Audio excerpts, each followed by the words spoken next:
Hello guys, Radhe Radhe. चलिए आज देख लेते हैं काल सर्पदोष होता क्या है। ठीक है, जब किसी की कुंडली में, ठीक है, सूर्य, चंद्रमा, मंगल, बुध, बृहस्पति, शुक्र और शनि, ये सारे ग्रह ना राहु और केतु के बीच में आ जाते हैं या स्थित होते हैं, तो उसे बोला जाता है काल सर्पदोष। ठीक है, काल सर्पदोष के प्रभाव क्या क्या हो सकते हैं। ठीक है, जो पर्सन है, व्यक्ति के संबंध में समस्या, रिलेशनशिप प्रॉब्लम्स हो सकती हैं। ठीक है, या फ्रेंड्स से रिलेटेड प्रॉब्लम हो सकती है, मिसअंडरस्टैंडिंग उनके बीच में क्रिएट होता है जब काल सर्पदोष होता है।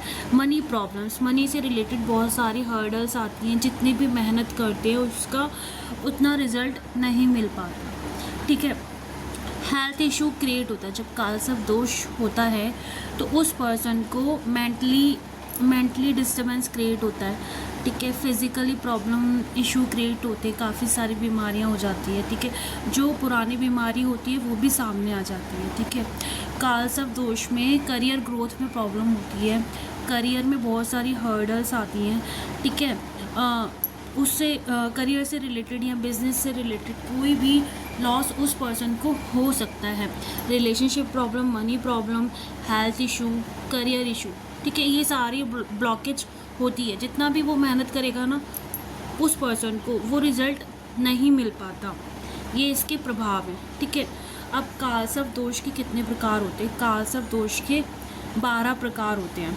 ठीक है, पहला होता है अनंत काल सर्प योग, दूसरा कुल्लिक काल सर्प, तीसरा वासुकी, चौथा शंखपाल, पांचवा पद काल सर्प, छठा है महापद काल सर्प, सातवां शेष नाग काल सर्पदोष योग, आठवां है विशाख काल सर्प, नौवां है घातक काल सर्प, 10वां है तक्षक काल सर्प, 11वां है करकोटक काल सर्प, 12वां है शंखनाद काल सर्प योग।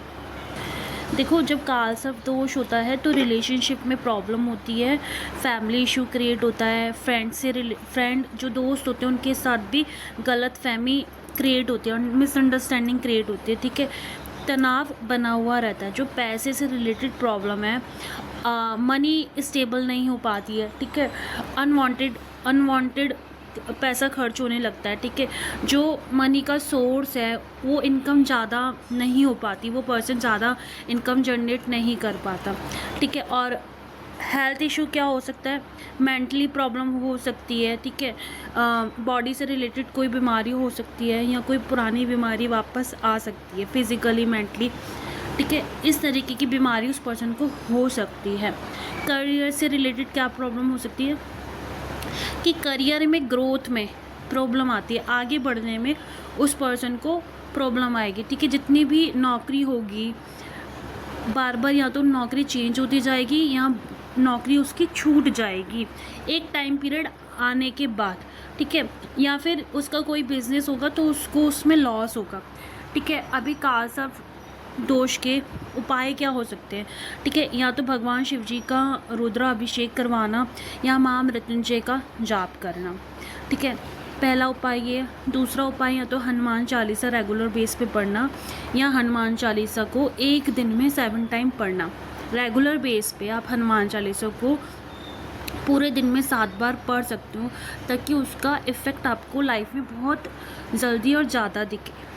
ठीक है, काल सर्पदोष के लिए तीसरा उपाय ये है, दान पुण्य कर सकते हो, जो ज़रूरतमंद लोग हैं उनकी हेल्प कर सकते हो।